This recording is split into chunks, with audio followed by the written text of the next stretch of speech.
कानपुर छोड़े मुझे 20 साल हो गए।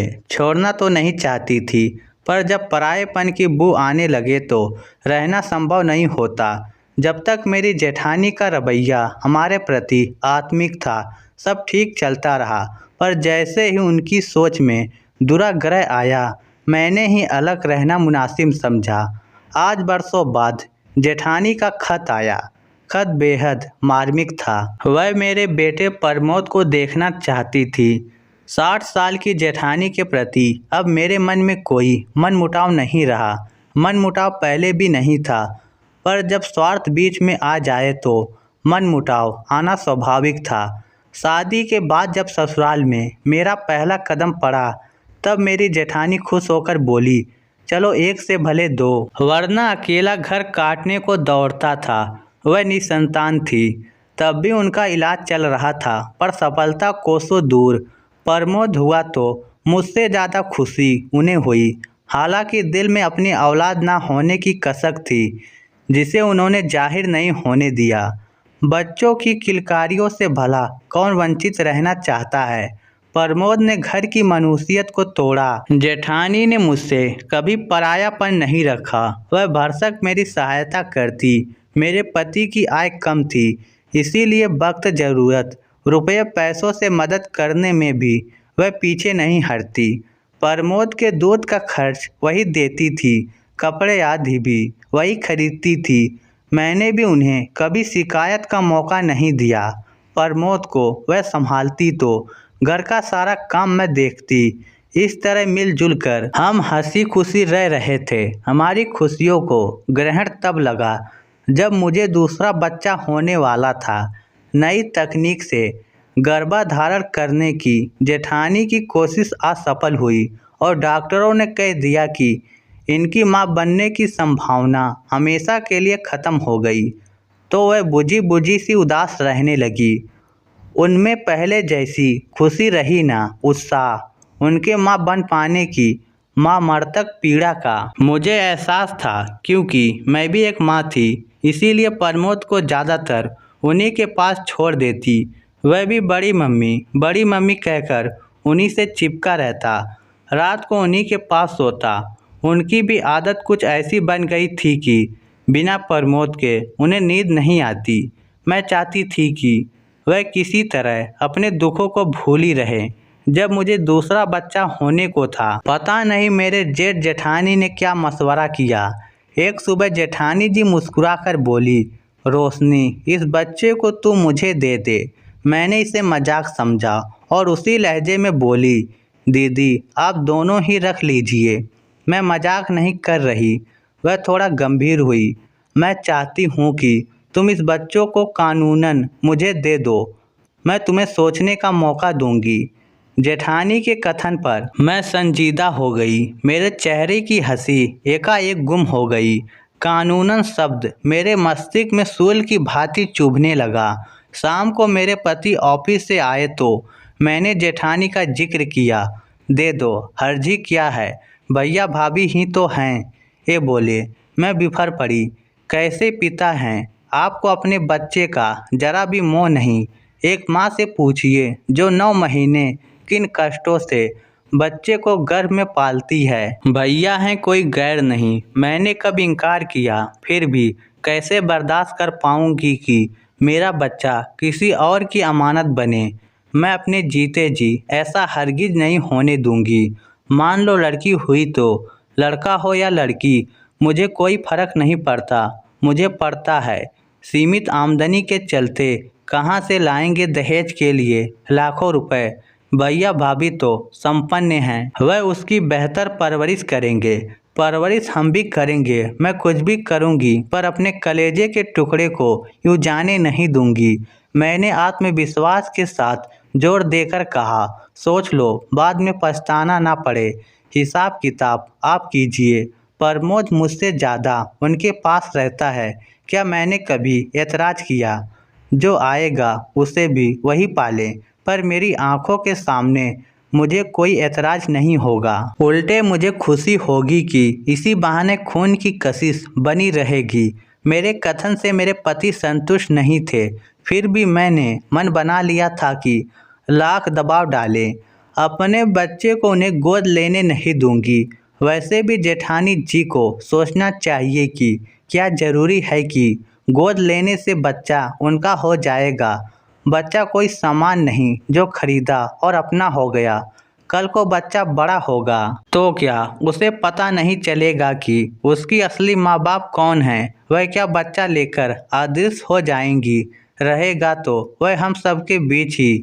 मुझे जेठानी की सोच में क्षुद्रता नजर आई। उन्होंने हमें और हमारे बच्चों को गैर समझा, तभी तो कानूनी जमा पहनाने की कोशिश कर रही हैं।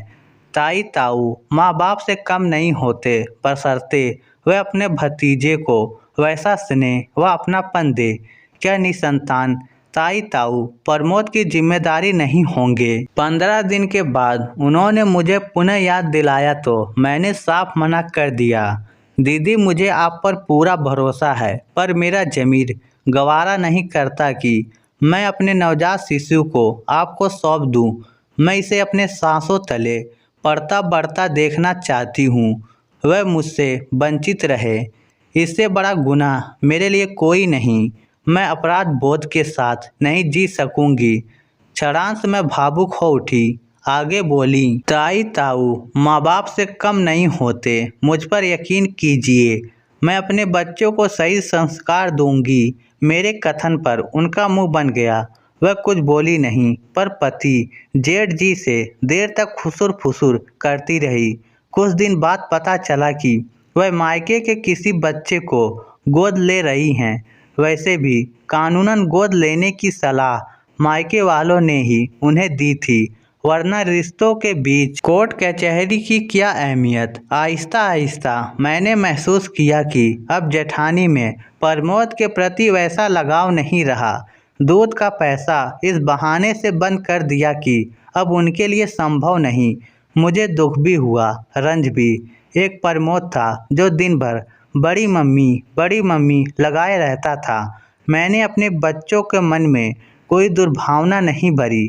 जब मैंने बच्ची को जन्म दिया तो जेठानी ने सिर्फ औपचारिकता निभाई। जहां प्रमोद के जन्म पर उन्होंने दिल खोलकर पार्टी दी थी, वही बच्ची के प्रति मुझे खल गई।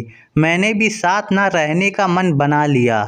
घर जेठानी का था, उन्हीं के आग्रह पर रहती थी। जब स्वार्थों की गांठ पड़ गई तो मुझे घुटन होने लगी। मुंबई जाने लगी तो जेठ का दिल भर आया। प्रमोद को गोद में उठाकर बोले, बड़े पापा को भूलना मत। मेरी भी आंखें भर गई, पर जेठानी उदासीन बनी रही। 20 साल गुजर गए। मैं एक बार कानपुर तब आई थी जब जेठानी ने अपनी बहन के छोटे बेटे को गोद लिया था। उस अवसर पर सभी जुटे थे। उनके चेहरे पर अहंकार झलक रहा था, साथ में व्यंग भी। जितने दिन रही उन्होंने हमारी उपेक्षा की, वही मायके वालों को सिर आंखों पर बिठाए रखा।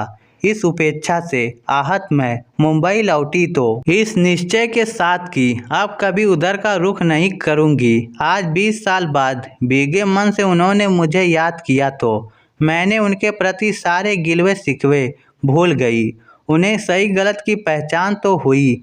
यही बात उन्हें पहले समझ में आ जाती तो हमारे बीच की दूरियां ना होती। 20 साल मैंने भी असुरक्षा के माहौल में काटे। एक साथ रहते तो दुख सुख में काम आते। वक्त ज़रूरत पर सहारे के लिए किसी को खोजना तो ना पड़ता। खत इस प्रकार था, कागज़ पर लिख देने से ना तो गैर अपना हो जाता, ना मिटा देने से अपना गैर। मैंने खून से ज़्यादा कागज़ों पर भरोसा किया, उसी का फल भुगत रही हूँ। जिसे कलेजे से लगा कर रखा, पढ़ा लिखा कर आदमी बनाया, वही ठेंगा दिखाकर चला गया। जो खून से बंधा था उसे कागज़ से बांधने की नादानी की। ऐसा करते मैं भूल गई थी कि कागज़ तो कभी भी फाड़ा जा सकता है। रिश्ते भावनाओं से बनते हैं, यही मैं चूक गई। मैं भी क्या करती। इस भय से एक बच्चे को गोद ले लिया कि इस पर किसी का कोई हक नहीं रह जाएगा। वह मेरा, सिर्फ मेरा रहेगा। मैं भूल गई थी कि 10 साल जिस बच्चे ने माँ के आंचल में अपना बचपन गुजारा हो, वह मुझे माँ क्यों मानेगा। मैं भी स्वार्थ में अंधी हो गई थी कि वह मेरे बुढ़ापे का सहारा बनेगा। उस माँ के बारे में नहीं सोचा जिसने उसे पैदा किया कि क्या वह ऐसा चाहेगी। सिर्फ नाम का गोदनामा था। इसकी आड़ में मेरी बहन का मुख्य मकसद मेरी धन संपदा हथियाना था, जिसमें वह सफल रही। मैं ये तो नहीं कहूँगी कि प्रमोद को मेरे पास बुढ़ापे की सेवा के लिए भेज दो, क्योंकि यह हक मैंने खो दिया है। फिर भी उस गलती को सुधारना चाहती हूँ जो मैंने 20 साल पहले की थी। पत्र पढ़ने के बाद मैं तुरंत कानपुर आई। मेरे जेठ को फालिज का अटैक था। हमें देखते ही उनकी आंखें भर आई। प्रमोद ने पहले ताऊ जी फिर ताई जी के पैर छुए तो जेठानी की आंखें डबडबा गई। सीने से लगाकर बड़े गले से बोली, बीते भर का था जब तुझे पहली बार सीने से लगाया था, याद है? मेरे बगैर तुझे नींद नहीं आती थी। माँ की मार से बचने के लिए मेरे ही आंचल में सिर छुपाता था। बड़ी मम्मी प्रमोद का इतना कहना भर था कि जेठानी जी अपने आवेग पर नियंत्रण न रख सकी, फपक कर रो पड़ी। मैं तो अभी भी आपकी चर्चा करता हूँ। मम्मी से कितनी बार कहा कि मुझे बड़ी मम्मी के पास ले चलो। क्यों रोशनी, हम क्या इतने गैर हो गए थे? कम से कम अपने बेटे की बात तो रखी होती। बड़ों की गलती बच्चे ही सुधारते हैं। जेठानी जी ने उल्हाना दिया। दीदी, मुझसे भूल हुई। मेरे चेहरे पर पश्चाताप की लकीरें खिंच गई। 2 दिन हम वहाँ रहें, लौटने को तो हुई। मैंने महसूस किया कि जेठानी जी कुछ कहना चाह रही थी। संकोच, लज्जा, जो भी वजह हो, पर मैंने ही उनसे कहा कि क्या हम फिर से एक साथ नहीं रह सकते। मैंने जैसे ही उनके मन की बात छीन ली, प्रतिक्रिया स्वरूप उन्होंने मुझे गले से लगा लिया और बोली, रोशनी, मुझे माफ़ कर दो। जेठानी के अपनेपन की तपिश ने हमारे मन में जमी कड़वाहट को हमेशा के लिए पिघला दिया। तो दोस्तों, इस स्टोरी को लेकर आपकी क्या राय है? नीचे कमेंट करके हमें ज़रूर बताइएगा। धन्यवाद।